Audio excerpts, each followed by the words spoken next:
حضرت امام حسین رضی اللہ تعالیٰ عنہ نے اس بات کو اتنا عروج دیا کہ انہوں نے وطن بھی اس رستے میں قربان کیا، مال بھی اس رستے میں قربان کیا، اولاد بھی اس رستے میں قربان کی، اور جان بھی چونکہ رب کی دی ہوئی تھی تو انہوں نے جان بھی اللہ کے رستے میں قربان کر دی۔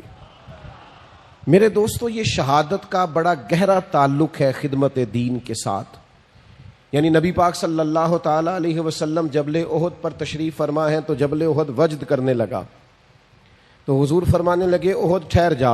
حضور تشریف فرما تھے احد پر، جناب صدیق اکبر تھے، فاروق اعظم تھے، حضرت عثمان غنی علیہم رضوان، تو محبوب فرمانے لگے احد ٹھہر جا، تیرے اوپر ایک نبی، ایک صدیق اور 2 شہید موجود ہیں۔ آپ اسلام کی تاریخ دیکھیں، شہداء سے بھری ہوئی ہے۔ شہادت پیش کر دینا یعنی جان ہی اللہ کے رستے میں قربان کر دینا۔ جان، ہم اپنی جان کے مالک نہیں ہیں، اس کا مالک ہمارا رب ہے۔ اس لیے کوئی اپنی مرضی سے مرے تو خودکشی حرام ہے، اور اس کے رستے میں چلا جائے تو اللہ شہادت کا درجہ عطا کر دیتا۔ یہ اس کے رستے میں جانی چاہیے۔ قرآن مجید فرقان حمید شہداء کی فضیلتوں کو جب بیان کرتا ہے تو بالکل ایک انوکھا مضمون اور ایک انفرادی نظم قرآن مجید قائم کرتا ہے۔ یعنی کچھ لوگ بدر میں شہید ہو گئے، تو اب ظاہر ہے کہ جو رواج ہوتا ہے بات کرنے کا، ہمارے ہاں بھی اسی عرف میں بات ہوتی ہے، فلاں کا انتقال ہو گیا۔ بعض لوگ ان لفظوں سے بھی کہتے ہیں یا فلانا فوت ہو گیا، فلاں مر گیا۔ ان جملوں سے جانے والوں کو لوگ تعبیر کرتے ہیں کہ فلاں آدمی رخصت ہو گیا، فلاں چلا گیا۔ تو بدر والے جب لوگ انہوں نے اپنی جان اللہ کے رستے میں پیش کی تو کچھ لوگوں نے کہنا شروع کر دیا فلاں چلا گیا، فلاں چلا گیا، فلاں انتقال کر گیا، اور بعض اللہ یہ بھی کہا فلاں مر گیا۔ تو یہی جملے روٹین میں ہوتے تھے جانے والوں کے لیے، تو اللہ کی غیرت نے گوارا نہیں کیا کہ میرے رستے میں کوئی جان دے دے اور لوگ کہیں مر گیا ہے۔ یہ ذرا انداز دیکھیے قرآن مجید کا، ترتیب دیکھیے، فرمایا وَلَا تَقُولُوا لِمَن يُقْتَلُ فِي سَبِيلِ اللَّهِ أَمْوَاتٌ، جو اللہ کے رستے میں انتقال کر جائے اسے مردہ نہ کہو۔ اس کی گہرائی میں ذرا اتریے گا، اس کی روح پرواز کر گئی ہے، اسے کفن پہنایا گیا ہے، غسل دیا گیا ہے، جنازہ پڑھا گیا ہے، قبر میں دفن کیا گیا، اس کی بیوی بیوہ کہلا رہی ہے، بچے یتیم کہلا رہے، اس کا ترکہ تقسیم ہو رہا ہے، اس پر سارے احکام جانے والے کے لاگو ہو رہے ہیں، پر کریم فرماتا ہے چونکہ میری راہ میں گیا ہے تمہیں مردہ کہنے کی اجازت نہیں۔ تو مالک مردہ نہ کہیں تو پھر وہ کیا ہے؟ فرمایا بل احیاء، بلکہ وہ زندہ ہیں۔ تو مالک وہ چلتے پھرتے کھاتے آتے جاتے نظر نہیں آ رہے، فرمایا وَلَٰكِن لَا تَشْعُرُونَ، تمہیں شعور ہی نہیں، تم شعور ہی نہیں رکھتے ان کی زندگی کا۔ شہداء کی زندگی اس طرح کی زندگی ہے کہ تم اس کا شعور نہیں رکھتے، بل احیاء، لیکن وہ زندہ ہیں۔ نبی پاک صلی اللہ تعالی علیہ وسلم نے ارشاد فرمایا کہ شہید کو دنیا سے جاتے وقت صرف اتنی تکلیف ہوتی ہے جتنی کسی کو کوئی کیڑا کاٹتے وقت تکلیف ہوتی ہے، ایک سوئی لگنے کے برابر اسے تکلیف ہوتی ہے، اور پھر اللہ تعالیٰ اسے نہ ختم ہونے والی زندگی عطا فرما دیتا ہے۔ شہادت کی آرزو کرنا، میں آپ کی خدمت میں عرض کروں کہ جینے کی بہت زیادہ حرص رکھنا، زندگی کی بہت زیادہ طلب کرنا، مرنے کو جی نہ چاہنا، اسے قرآن مجید نے اہل یہود کا طریقہ کہا ہے۔ یہودی تھے جو بڑے حریص تھے، کہتے تھے ہمیں موت نہ آئے، اللہ کہتا ہے یہ مرنا نہیں چاہتے، یہ حریص ہیں زندگی پر۔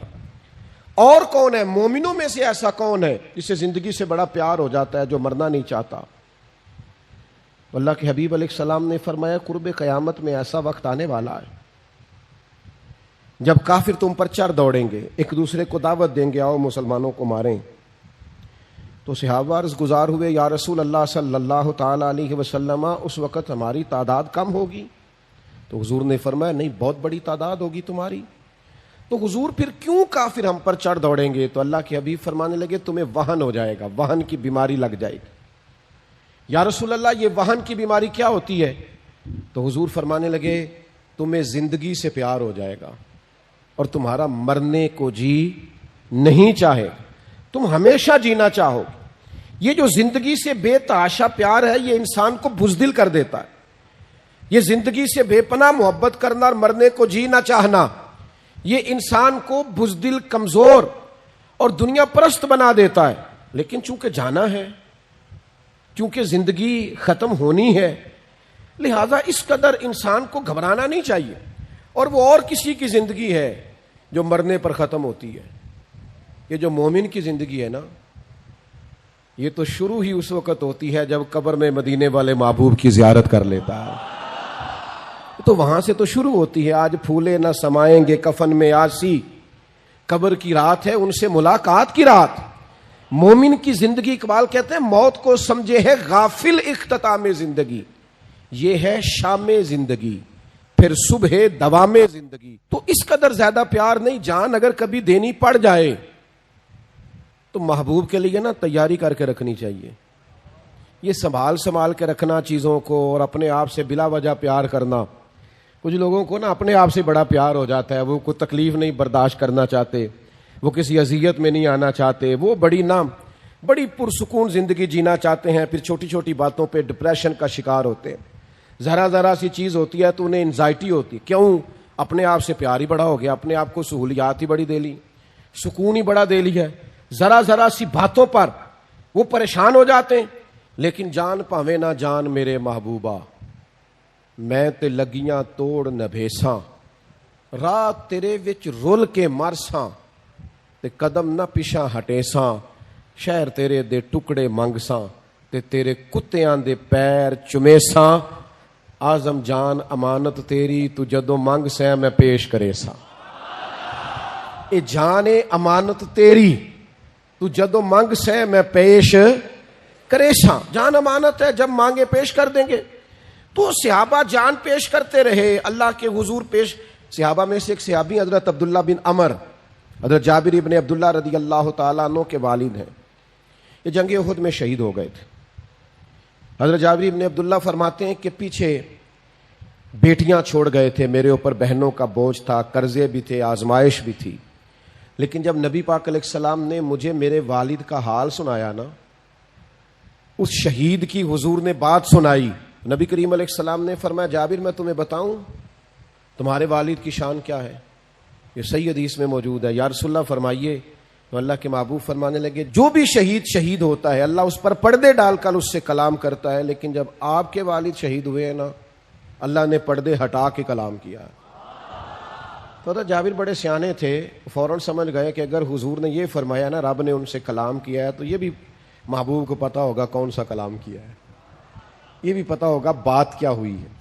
حضرت جابر ابن عبداللہ عرض گزار ہوئے یا رسول اللہ کیا بات ہوئی میرے والد اور رب کریم کی عالی مرتبت بارگاہ میں؟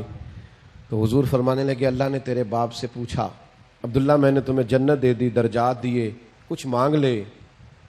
تو حضور فرماتے ہیں آپ کے والد نے اللہ کے حضور عرض کیا مالک تو نے جو دیا ہے کرم ہو گیا، کچھ طلب نہیں، لیکن اگر کچھ عطا ہی کرنا ہے تو ایک دفعہ پھر دنیا میں بھیج، میں دوبارہ تیرے رستے میں شہید ہونا چاہتا ہوں۔ ہم نے نا آہستہ آہستہ اپنے مزاج میں بزدلی سی پیدا کر لی ہے۔ نبی کریم علیہ السلام نے فرمایا جس کے دل میں کبھی شہادت کی آرزو پیدا نہیں نہ ہوئی، جسے کبھی شوق نہیں آیا کہ اللہ کے رستے میں شہید ہو جاؤں، اس کے سینے میں دھڑکنے والا دل مومن کا نہیں منافق کا ہے۔ اسے کبھی خواہش ہی نہیں پیدا ہوئی کہ میں جان راہ خدا میں خرچ کر دوں، کبھی آرزو ہی نہیں مچلی اس کے دل میں، اسے کبھی شوق ہی نہیں ہوا۔ عزیز دوستو، اللہ کے رستے میں شہادت کی جو لذت ہے، جو کیف ہے، جو سرور ہے، حضور کی نظر کرم رہتی ہے شہداء پر۔ محبوب نظر عنایت سے دیکھتے ہیں اللہ کی راہ میں شہید ہونے والوں کو۔ جنگ موتا کے لیے جب صحابہ جا رہے تھے تو نبی پاک صلی اللہ تعالی علیہ وآلہ وسلم نے ان کو وصیت فرمائی، فرمایا حضرت زید بن حارثہ رضی اللہ تعالیٰ عنہ کو اپنا امیر بنا لینا، اگر وہ شہید ہو گئے تو جناب جعفر طیار کو بنا لینا۔ پھر ایک اور صحابی کا ذکر کیا، فرمایا اگر وہ بھی شہید ہو گئے تو ان کو بنا لینا، اور فرمایا اگر وہ بھی شہید ہو گئے نا تو پھر تم باہمی مشاورت سے جس کو چاہو امیر بنا لینا۔ صحابہ فرماتے ہیں ہمیں وہ دن یاد ہے جب حضور بیٹھے تو مسجد نبوی میں تھے، لیکن وہاں بیٹھے بیٹھے جنگ موتا کے سارے حالات بتا رہے تھے۔ اب میرا زید بن حارثہ شہید ہوا ہے، اب جعفر طیار کے بازو کٹیں، اب فلاں صحابی کی شہادت ہو گئی، یعنی جو اللہ کے رستے میں جانیں قربان کر رہے ہیں، مجھے کہہ لینے دو نا، یہ بات کہہ لینے دو کہ اگر نبی کریم مسجد نبوی میں بیٹھ کر جنگ موتا کے سارے حالات دیکھتے ہیں تو گنبد خضرا میں بیٹھ کر محبوب نے کربلا بھی ساری دیکھی ہے. حضور کی نگاہوں کے سامنے وہ سارا منظر تھا. جبھی تو حضرت ام سلمہ کی خواب میں آ کے کریم نے فرمایا ہے کہ یہ دیکھو نا میرے حسین آج کربلا میں شہید ہو گئے، یہ دیکھو یہ مٹی سرخ ہو گئی. محبوب کی نگاہوں کے سامنے رہتے ہیں وہ لوگ جو مقام شہادت پر فائز ہوتے ہیں، جو درجات پاتے ہیں. ہم نا اپنے بچوں میں بڑے شوق پیدا کر رہے ہیں. بچوں سے پوچھیں آپ کیا بننا چاہتے ہیں؟ میں ڈاکٹر بننا چاہتا ہوں. آپ کیا بننا چاہتے ہیں؟ میں پائلٹ بننا چاہتا ہوں. آپ کیا بننا چاہتے ہیں؟ میں انجینئر بننا چاہتا ہوں. بہت اچھی بات. یہ ساری باتیں خیر والی، ان میں اچھی نیتیں کر لی جائیں، اچھے ارادے کر لیے جائیں، خواہشات پاکیزہ بنائی جائیں تو ساری خیر والی ہیں. لیکن صحابہ کے گھروں میں جو بچے تھے نا، ان سے جب سوال ہوتا تھا نا بڑے ہو کے کیا بنیں گے، تو کہتے تھے راہ خدا میں گردن کٹائیں گے، اللہ کے رستے میں جانیں پیش کریں گے. ان کے جذبات انوکھے تھے کہ عمر تھوڑی ہے، قد چھوٹا ہے، بڑا بھائی سلیکٹ ہو گیا ہے جہاد میں جانے کے لیے، تو چھوٹا آگے بڑھ کے کہتا ہے یا رسول اللہ آپ نے اسے سلیکٹ کر لیا ہے لیکن عمر اس کی بے شک تھوڑی زیادہ ہے، قد بڑا ہے، وہ مجھ سے کشتی کرا کے دیکھ لیں، میں طاقتور اس سے زیادہ ہوں، آپ بے شک تھوڑی پنجہ آزمائی کرا لیں. تو جب دونوں بھائیوں کو حضور نے اجازت دی نا کہ ذرا لڑاؤ نا پنجے، تو چھوٹا بڑے کے کان میں کہنے لگا تو قبول ہو ہی گیا ہے، اور وہاں جو قبول ہو جائے اسے مردود نہیں کیا جاتا. تیری تو قبولیت ہو گئی ہے، ذرا گر نہیں جاتا تھوڑی دیر کے لیے، ذرا تھوڑا جھک جا تاکہ میری بھی قبولیت ہو جائے. جب یہ جذبے مسلمانوں کے بچوں میں پیدا ہو تو پھر اسرائیل دندناتا نہیں، پھر امریکہ دندناتا نہیں، پھر کفر اس طرح سے مسلمانوں پر حملہ آور نہیں ہوتا. پھر مسلمان نعرہ تکبیر بدر میں لگاتے ہیں اور کیسر و کسرا اپنے محلات میں کانپ جایا کرتے ہیں. لیکن وہ ہمارے اوہو ٹھنڈے سی، ہماری وہ سکون پسندیاں، آرام طلبیاں، اقبال کہنے لگے لہو مجھ کو رلاتی ہے جوانوں کی تن آسانی. میں خون کے آنسو رہتا ہوں جب اپنے جوانوں کی طبیعت اور مزاج میں آرام پسندی دیکھتا ہوں، سکون دیکھتا ہوں. یار کیسے ہم انقلاب لائیں گے جب ہم اپنے بچے کو صبح اٹھائیں تو وہ ناراض ہو جائے کتنی جلدی جگا دیا ہے، میں تو موبائل ہی میرا 3 بجے بند ہوا تھا. جب اس بات پر اولادیں بگڑنے لگیں، جو وقت اللہ نے سونے کا بنایا ہے وہ بیدار رہ کے گزارا جائے، اور جو بیدار رہنے کو کہا ہے وہ سو کر گزارا جائے، تو آپ کیا توقع رکھتے ہیں اس قوم سے؟ تھوڑا غور کریں. شہادت کے جذبات، شہادت کا ذوق، شہادت کی تمنا، شہادت کی آرزو، شہادت لیے انسان کا اللہ کے حضور حاضر ہونا، ان درجات کو آپ سمجھیں، شہادت کا جذبہ اپنے دل میں پیدا کریں. آنے والی نسل کو یہ کہیں کہ مجاہد فی سبیل اللہ بننا ہے اللہ کے راستے میں. اور میں آپ سے عرض کروں، جو شہادت کا جذبہ رکھتے ہیں نا، جو جان دینے کی آرزو رکھتے ہیں، وہ مال چھپا کے رکھیں گے. جو جان دینے کی آرزو رکھتے ہیں وہ اقتدار سے چمٹ کے رہیں گے. جو جان دینے کی آرزو رکھتے ہیں وہ یہ خیال کریں گے کہ میں چھوٹے چھوٹے مقاصد میں رہوں، بڑے مقاصد. حضرت سعد بن معاذ بڑے محبوب صحابی ہیں نبی پاک کے. جنگ خندق میں تھوڑا زخم لگ گیا، نصیب اتنے اونچے اور اعلیٰ تھے ان کے کہ وہ زخم ان کے وجود پر لگا ہوا تھا. تو نبی کریم نے مسجد نبوی کے باہر خیمہ لگایا، ان کا علاج جاری تھا. تو اللہ کے محبوب اپنی نگرانی میں اور کبھی کبھی اپنے دستے مبارک سے بھی مرہم پٹی فرماتے. میں نے سنا ہے وہ بن سنور کر میری عیادت کو آ رہے ہیں. اور کسی نے کہا تھا ان کے دیکھے سے جو آ جاتی ہے چہرے پہ رونق، تو وہ سمجھتے ہیں کہ بیمار کا حال اچھا ہے. تو نبی پاک علیہ الصلوۃ والسلام ان کی تیمارداری فرماتے، کرم نوازی فرماتے، حضور رحمت کرتے، بندہ نوازی فرماتے. حضرت سعد بن معاذ نے نا بیماری، اب خیمہ لگا ہوا ہے، زخم کا علاج ہو رہا ہے، اسی حالت میں اللہ کے حضور دعا مانگتے ہیں. کہتے ہیں مالک تو جانتا ہے میرے دل میں سب سے زیادہ جذبہ کفار مکہ سے لڑنے کا تھا. اے اللہ اگر ان کے ساتھ کوئی جنگ باقی ہے تو مجھے زندہ رکھ، ورنہ موقع بڑا اچھا ہے، حضور نظر کرم فرمائے ہوئے، مجھے اسی زخم سے شہادت کی موت عطا کر دے. جب انہوں نے دعا مانگی تو ان کا زخم پھر سے پھٹ گیا، خیمے سے خون نکلنے لگا۔ کریم محبوب کو اطلاع ہوئی، حضور تشریف لائے، ایک قدم یہاں رکھتے محبوب، دوسرا ذرا آگے کر کے رکھتے، تیسرا ذرا ہٹا کے رکھتے۔ حضور ان کے سر پر پہنچے تو ان کے سر کو اٹھا کے گود مبارک میں رکھ لیا۔ انہوں نے نظر اٹھائی، آنکھیں کھولیں، نجم کی اے خدا آرزو ہے یہی، اور عاشق زار کی آبرو ہے یہی، موت کے وقت سر ان کے قدموں میں ہو، دید ہوتی رہے اور دم نکلتا رہے۔ اللہ کے حبیب صلی اللہ تعالی علیہ وآلہ وسلم نے ان کا سر گود میں رکھا، انہوں نے آنکھیں کھول دی، حضور کی زیارت کی، نبی پاک نے کچھ نصیحت فرمائی، حضور باہر تشریف لے گئے، تھوڑی دیر کے بعد روح پرواز کر گئی۔ صحابہ نے عرض کی حضور آپ قدم ہٹا ہٹا کے کیوں رکھتے تھے؟ فرمایا فرشتے ہی بڑے آئے ہیں ان کے خیمے میں۔ ایک روایت میں فرمایا 70,000 فرشتے آئے ہیں جنازہ پڑھنے، 70,000 فرشتے جنازے میں۔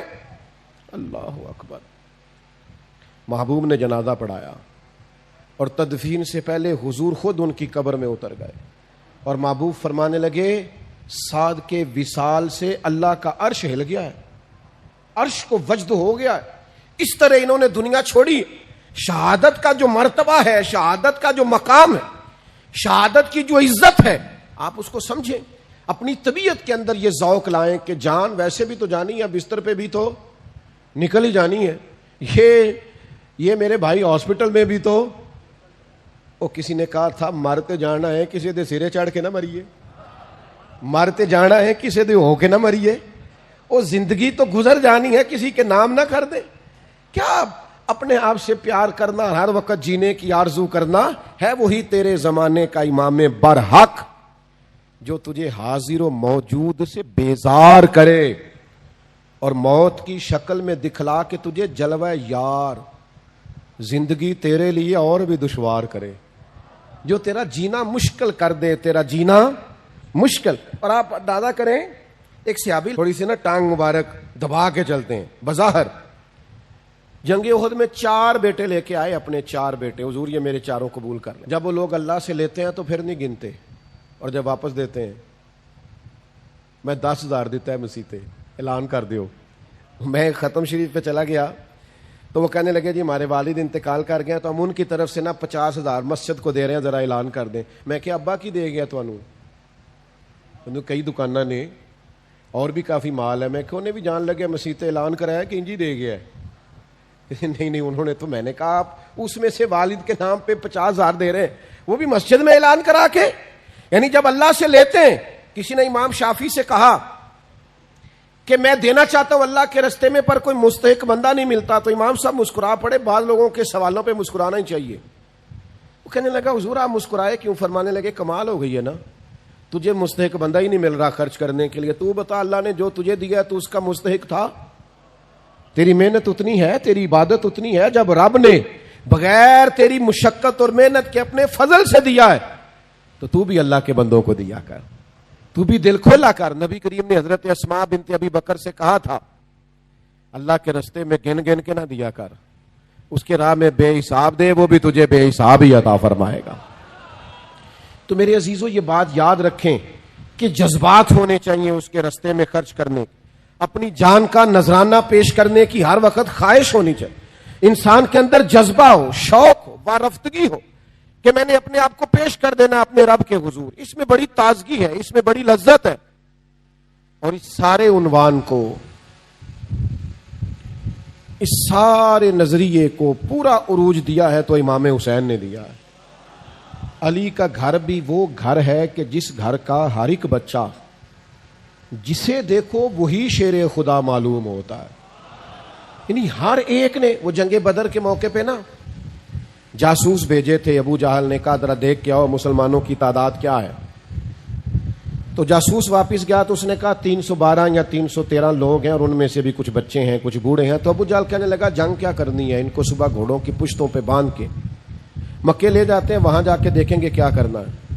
تو جاسوس کہنے لگا ٹھہر تو صحیح، پوری بات تو سن، بندے 313 ہیں پر کسی ایک کا بھی واپس جانے کا ارادہ نہیں، جس کے پاس سے گزرے تھے مصلی پہ بیٹھا تھا اور شہادت کی دعا مانگ رہا تھا، کسی کا بھی لوٹ کے جانے کا ارادہ حضرت عمر کہتے ہیں اللہ اپنی راہ میں شہادت کی موت دے اور دے بھی اپنے محبوب کے شہر میں. انہیں مل گئی نا, مسجد نبوی میں مل گئی. تو بھائی خواہش تو ہو, طبیعت تو ہو, آپ کا دل تو ہو, آرزو تو مچلے, آپ یہ ذہن تو بنائیں. ہمارا ارادہ نہیں ہوتا, ہم خرچ نہیں کرتے اپنی صلاحیتیں دین کے لیے. امام حسین نے جو قربانی دی ہے وہ بڑی انوکھی ہے. 6 مہینے کے علی اصغر کو بھی پیش کیا, چڑھتی جوانی علی اکبر کو بھی اللہ کے حضور پیش کر دیا, جناب عباس کو بھی پیش کر دیا گیا. اور ان سارے زخموں کے باوجود جب حسین ابن علی خود میدان میں نکلے ہیں تو روتے نہیں, ڈرتے ہوئے نہیں, سہمے ہوئے نہیں. پہلے انہوں نے مدینے والے محبوب کا دیا ہوا امامہ باندھا ہے, پھر انہوں نے اپنے والد کی ذوالفقار حیدری تھامی ہے, اور پھر وہ میدان میں آئے ہیں تو پورے دبدبے کے ساتھ انہوں نے خطبہ ارشاد فرمایا ہے, تو پھر پوری چہرے اور طبیعت کی پورے روب کے ساتھ پھر وہ میدان میں آئے ہیں تو ڈرے ہوئے نہیں. بہت سارا لشکر دیکھ کر وہ گھبرائے نہیں, معاذ اللہ تلوار نہیں پھینک دی, بلکہ ہمت کے ساتھ, دلیری کے ساتھ میدان میں نکلے ہیں. سناؤ اپنے بچوں کو قصے خیبر و